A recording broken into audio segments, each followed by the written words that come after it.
Do you often notice that one of your arms or legs stays swollen for months or even years? And now the skin looks bruised or has odd pinkish purple spots that don't go away. This could be more than just swelling.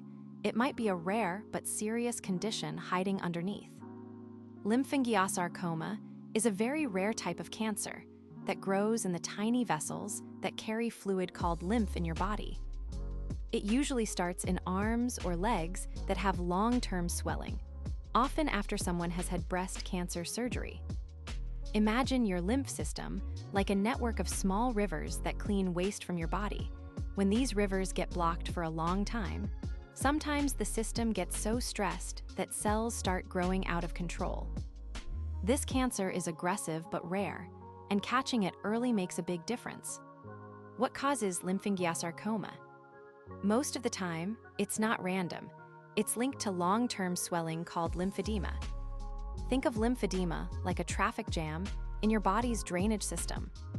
After surgeries like mastectomy, removal of breast tissue, lymph nodes can get removed or damaged, and fluid starts building up.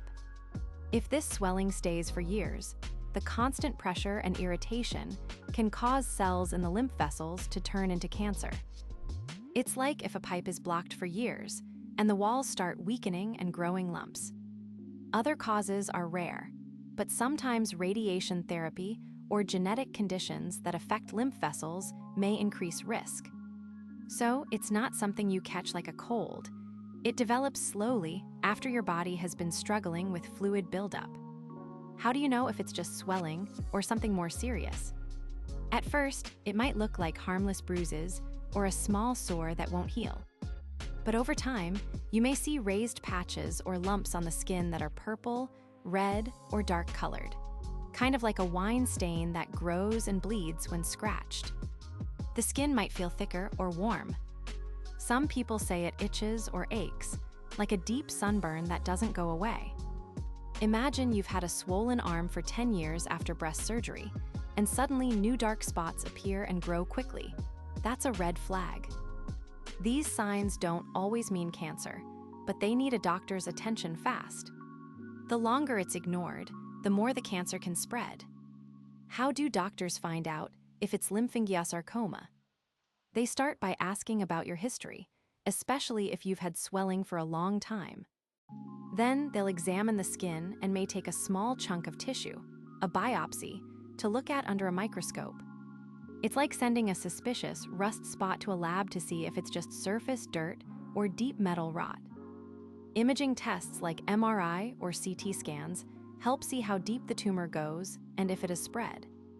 Once confirmed, treatment usually involves surgery to remove the cancer, sometimes removing part of the limb if it's advanced.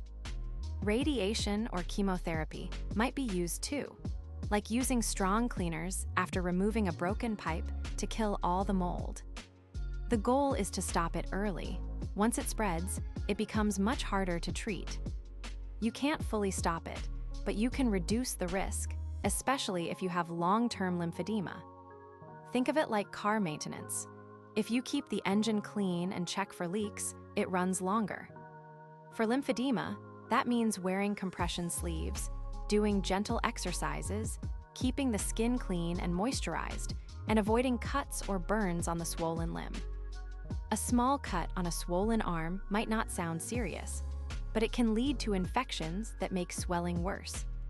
Regular checkups with your doctor help catch skin changes early. The key is managing swelling like a long-term project. The better the control, the lower the chance of cancer forming. Scientists are working hard to find better ways to detect and treat this rare cancer.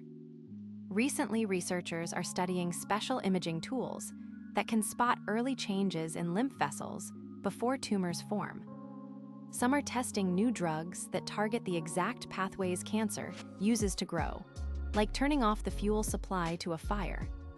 There's also growing focus on personalized medicine, using a patient's own tumor genetics to pick the best treatment. For example, if a blood test shows certain proteins are overactive, doctors might use a drug that blocks only those. Clinical trials are small but hopeful, and patient registries help doctors worldwide share what works. While it's still rare and tough to treat, early detection and smarter therapies are making a real difference.